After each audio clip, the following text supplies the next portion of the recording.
back home, you wouldn't see them until the next night. Yeah. And it's just the way, that's the way it was back then. Hey, And, Scott, I want to kind of bring you back I to. don't know. I want to bring you back to the What? WCCW. I want to talk to you about the Von Erichs. What was it like working with the Von Erichs, and what did they have the? Did you see the problems they were having growing up into this industry under Fritz?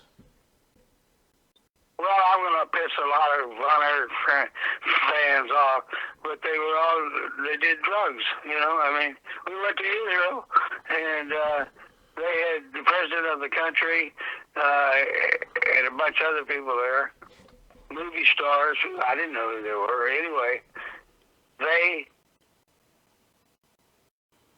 could not get the Von Erichs sobered up enough. I don't know whether they were on what they were on, but they were just a mess, you know. And people love them still to this day. And folks, I liked them. I had fun with them. I never ran with them. They ran with the brothers. That was it. They didn't run with the guys. Chris Adams. You name it. All the guys that wrestled were just, I don't have to put, they were into themselves.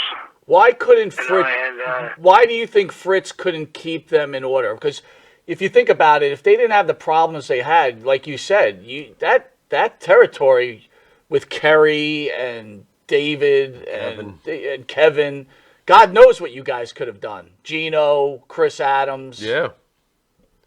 Bruiser Brody well, stopping by. we had a match at, what was it?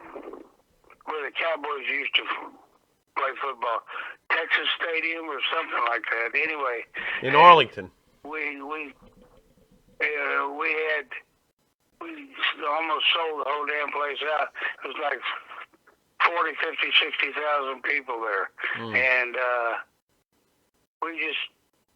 I don't know, it's just, the people just loved them. And I was friends with them. But only one time, Kerry, he'd come in there and get himself ready or whatever. Well, you put itching powder in my tights, and I didn't know it. Ooh. And I told him, I said, "You son of a bitch." He started laughing. He said, "All right, here's a pair of mine. Go out there and do your thing." But they stayed with each other.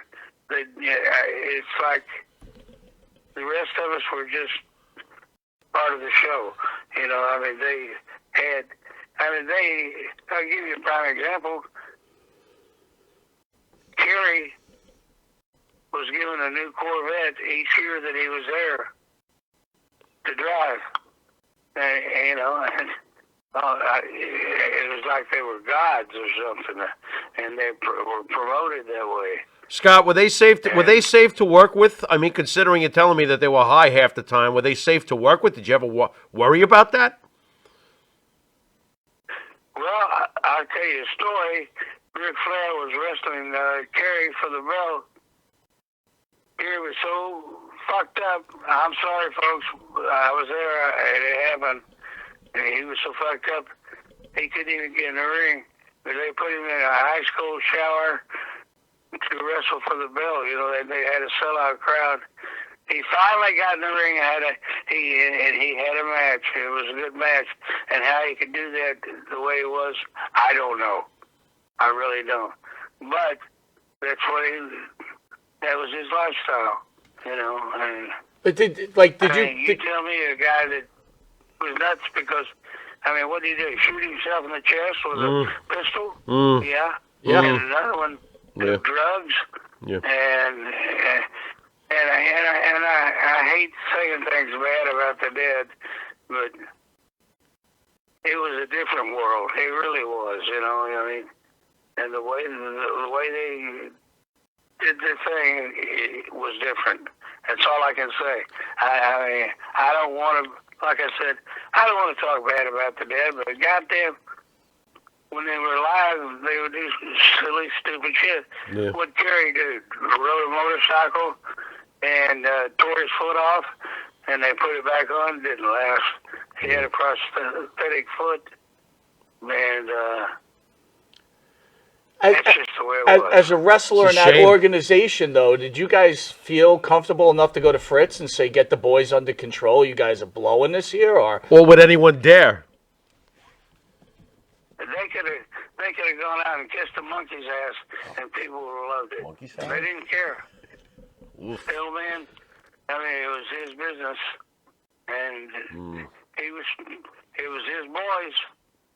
So what are you gonna do? You know, I mean, if you were a heel, you can make some extra money, but as a baby face, you're not gonna do it simply because they were the wrestling mecca, and like I said, I apologize to the fans that love him and that would.